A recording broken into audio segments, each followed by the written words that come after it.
بسم الله الرحمن الرحيم. الحمد لله رب العالمين، والصلاة والسلام على أشرف المرسلين سيدنا محمد صلى الله عليه وسلم وعلى آله وأصحابه وأمته أجمعين إلى يوم الدين.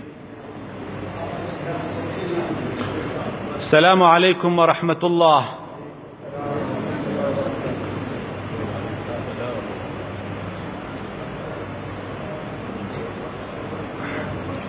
خواهی گەورە طاعەتی هەموو لایە قبول بفەرمێ إن شاء الله. خواهی گەورە لە عەذابی قەبر و ئاگری جەهەنەم بمان پارێزێ إن شاء الله.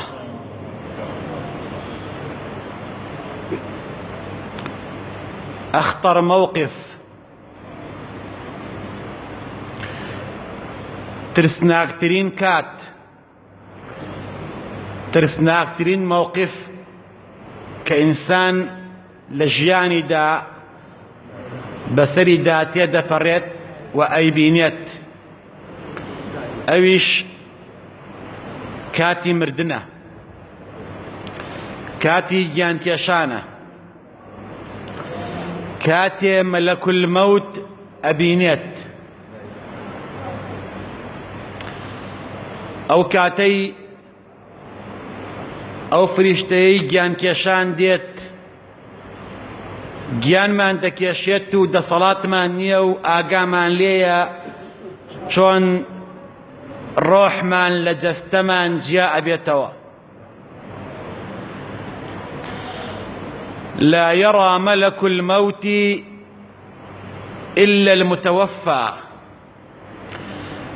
هیچ کەسێک نایبینێت فریشتەی گیانکێشان، تەنها ئەو کەسە نەبێت کە لەو کاتەیە ئەمرێت،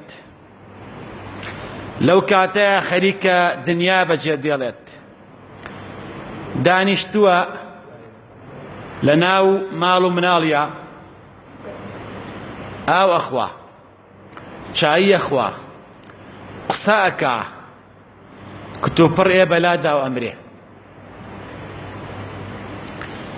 بپرسیت لە کەسێ باوکو چۆن مرد، دایکو چۆن مرد، ئەڵێ ساغ و سەلیم بوو. لەگەڵمانە قسەی دەکرد، کتوپڕ لار بوویەوە و وەفاتی کرد. وەڵڵا چای ئەخوارد، بەرنامەی دائەڕشت کە بەیانی چی بکات، کەچی دنیای بەجێ دێڵا. ئەوە لای من و تۆیە کە ئاوایە، لای ئەو کەسە کە ئەمرێت زۆر شتی کە ئەبینێ پێش مردنی من و تۆ نایبینین. لا يرى ملك الموت إلا المتوفى. بس ئەو کەسەی کە گیانی ئەکێشرێت، کە ئەمرێت ئەیبینێت، کە دانیشتووە لە ناومانە، یان ئێمە خۆمان دانیشتین لە ناو ماڵ و مناڵە، کتوپڕ ئەمرین، گیانمان دەرەچێت.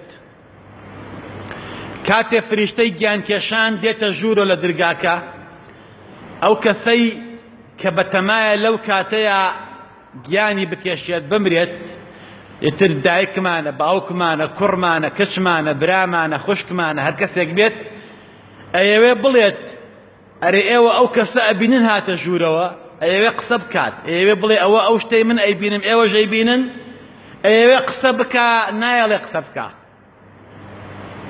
دەسەڵاتی نامێنێت لەو غورفەیایت، لە دووکانەکەتایت، لە سەیارەکەتایت، لە سەر ئیش و کارەکەیت، کاتێ ئێتە سەرمان گیانمانە کێشێت، بەر لەوەی کە گیانمان بکێشێت خۆی دەرەخات بۆمان. مسلمانەکان، مەلەک المەوت قابضە، نەک زائر.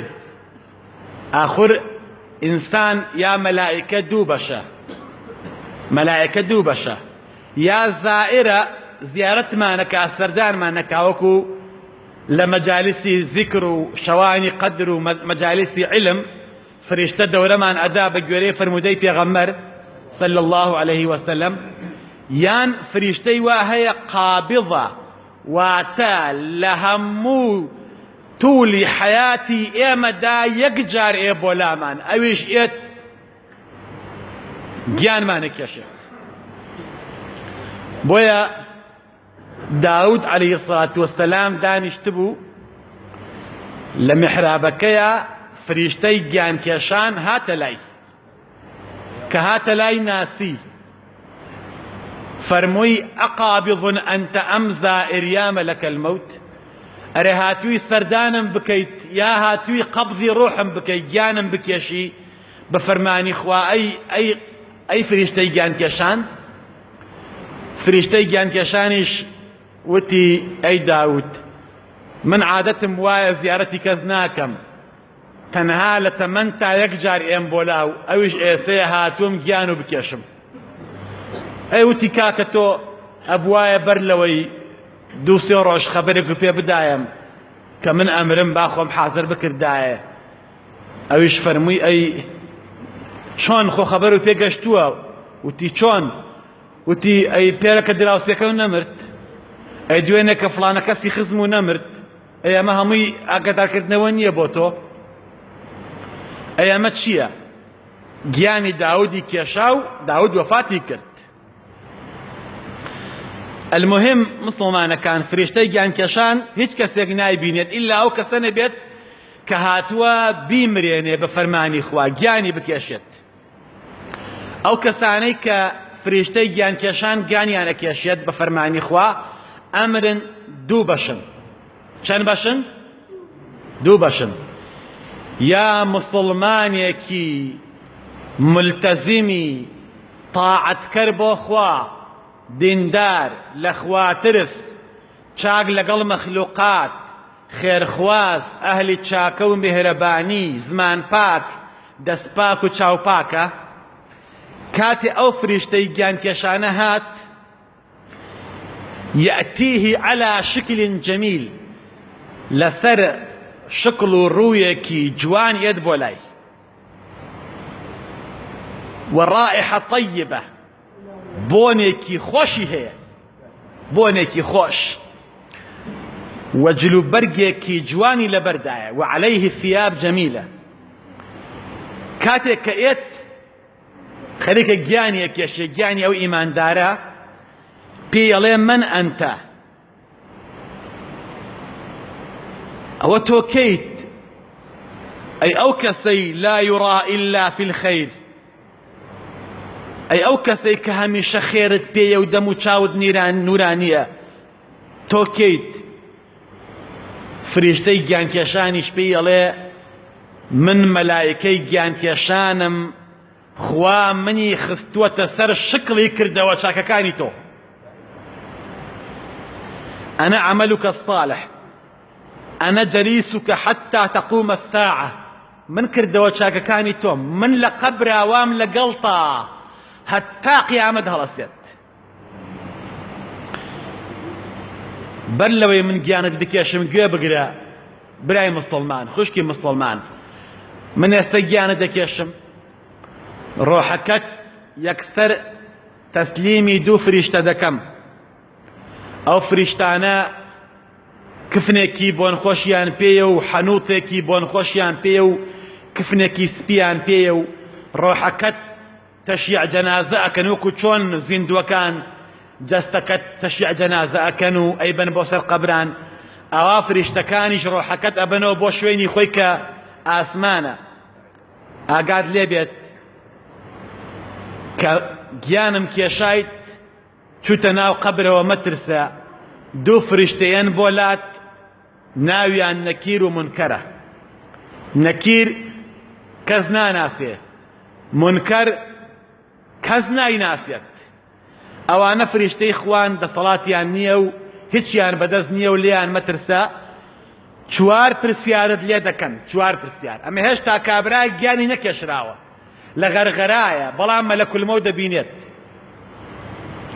چوار پرسیارت لێ دەکەن پێت ئەڵێن من ڕەبوک خوای تۆ کێ خاوەنی تۆ کێ قل الله ربي بڵێ الله خوای منە الله سجدەم بۆ خوا بردووە پێت ئەڵێن من ڕەسوولک پێغەمبەرت کێ بووە شوێنکەوتەی کێ بووی بڵێ قل محەممەد ڕەسوول الله صلى الله عليه وسلم محەممەد پێغەمبەری خوایە ئەوە پێغەمبەر و دڵسۆز و تکاکەر و خۆشەویستم بووە پێت دەڵێن ما دینک ئەی دین و بەرنامەت چی بووە شوێن تێکەوتووی کاکە چ بەرنامەیەکت دەبووە قل الئیسلام پێیان بڵێ ئیسلام بەرنامەم بووە پێت ئەڵێن ما کتابک کتێب و پەرتووک و بەرنامەت چی بووە قل القورآن قورآن بەرنامەم بووە قورآن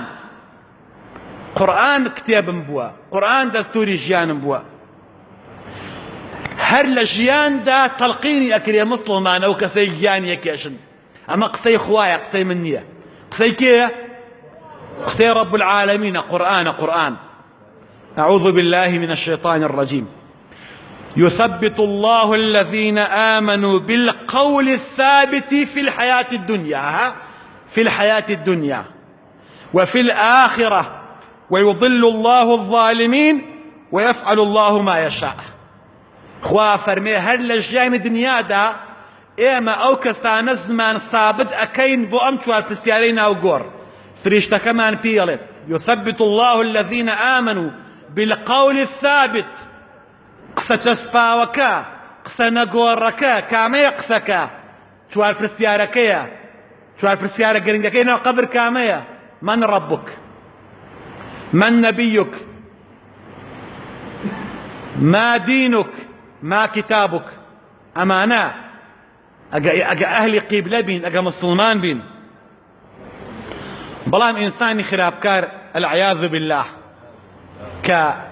لمجتمع درك بيدرك لمجتمع آزاري خلق بعد بوني بيبون خلقي بلا يا أخوانو بينم نيوج نكر روجو نقر احترامي خلق ناقري كسيكا دايما سرخوش تلياك چي بر الله او كسيك امري او فريشتيك ايت بوغيان كيشاني ملك الموت خوي اخاتش سر شكلي كردوا بيسكاني زور نارحت كاتي اتجورا وايوي بلي بخلقي بكسوكاركي اري او كسناشيرين چي زماني اشكي اكثر او اي بينن ايوا ناتواني بيلي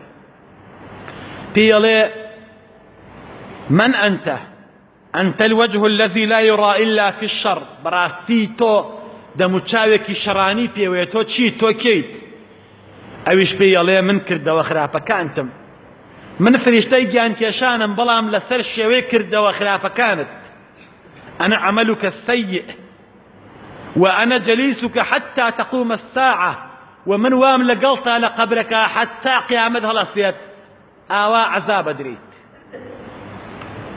کەواتە مسلمان ئەو کەسانەی کە فریشتەی گیانکێشان گیانیان نەکێشێت چەند بەشن دوو بەش یا ساڵح و مصلیح یا خراپکار و خەڵک خراپکەرە لە کۆتاییدا دەڵێم پیاوێک هەبوو جوولەکە بوو لە مەدینە مناڵێکی هەبوو مناڵەکەی نەخۆش بوو پێغەمبەر صلی الله عليه وسلم زانی نەخۆشە چوو بۆ ماڵیان چوو بۆ ماڵی کێ کابرای جوولەکە کە ئیمانی بە پێغەمبەرایەتی پێغەمبەر نەبوو عليه الصلاة والسلام چوو بۆ ماڵیان سەردانی مناڵەکەی کرد لە لای سەری منداڵەکە دانیشت کە دانیشت دەستی خستە سەر سەری منداڵە نەخۆشەکە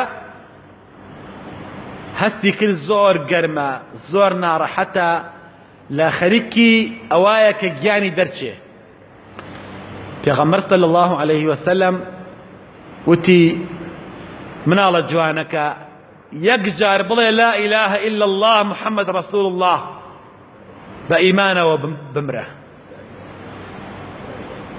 بە گوێم بکە بە ئیمانەوە بمرە منداڵەش سەیرێکی باوکی کرد و ترسا باوکی تووڕە بێ. باوکە کە زانی ئەم پێغەمبەرە صلی الله عليه وسلم نەرمونیانە هاتووە بۆ سەردانی دژمنەکەی کە نەخۆشە، کە منداڵەکەی نەخۆشە هاتووە سەردانی بکە. ڕووی کردە مناڵەکەی و وتی یا بنەیە ئەطیع ئەبە القاسم، ئەطیع ئەبە القاسم، بەگوێی ئەبو القاسم کە، بەگوێ بکە، بەگوێی کە کوڕەکەم. مناڵەکەش یەک جار وتی ئەشهەد ئەن لا إله إلا الله وأشهد أن محمد رسول الله. شایەتمانی هێنا و مناڵەکە وەفاتی کرد. پێغەمبەر صلی الله عليه وسلم فەرمی الحمد لله الذي أنقذه من النار. سپاس و ستایش بۆ ئەو خوایی ڕزگاری کرد لە ئاگری جەهەنەم. دواییش باوکەکەی مسلمان بوو. ولا تموتن إلا وأنتم مسلمون. با بە مسلمانی بمرین ئینشاء الله. با کاتێ فریشتەی گیانکێشان ئێ بۆ لامان بە ڕوویەکی خۆشەوە بێ ئینشاء الله. خوا لە گوناهمان خۆش بیت، خوا عاقبەت خێرمان کەیت، خوا ڕەحممان پێ بکەیت، خوا ئیمانمان سەلامەت کەیت، خوا ئیسلاحی حاڵمان بکەیت، خوا دوعاکانمان گیرا بکەیت، خوا لە کاتی سەرمەرگا لا إله إلا الله محمد رسول الله وردی سەر زمانمان بە یا رب العالمین. خوا لە گوناحی باوک و دایکمان خۆش بی، لە گوناحی مردوەکانمان خۆش بی، خوا شیفای نەخۆشەکانمان بی. یا ربی هەر کەسێ نەخۆشە تۆ بە حاڵی ئەزانی، لەبەر خاتری ئیسمی عەظەمی خۆت، لەبەر خاتری ئەم مانگە مبارەکە خوا شیفای بی. ئەوەی خوایە فەقیرە دۆڵەمەندی بکەی، ئەوەی دۆڵەمەندە خوا ڕزقی زیاد بکەی. خوای گیان داوا لە دەکەم هەر کەسێ چاکەی بۆ ئەم خاک و خەڵکە ئەوێ خوا موفەقی بکەی، ئەوەی خراپە خوا چاکی بکەی، ئەگەر باش نابێ خوا بێ حرمەتی بکەی. خوا بە ئیسلامەتی بمانژێنی، بە ئیسلامەتی بمامرێنی، خوا بەر شەفاعەتی پێغەمبەرمان خەی. آمین آمین آمین. والسلام عليكم ورحمة الله وبركاته.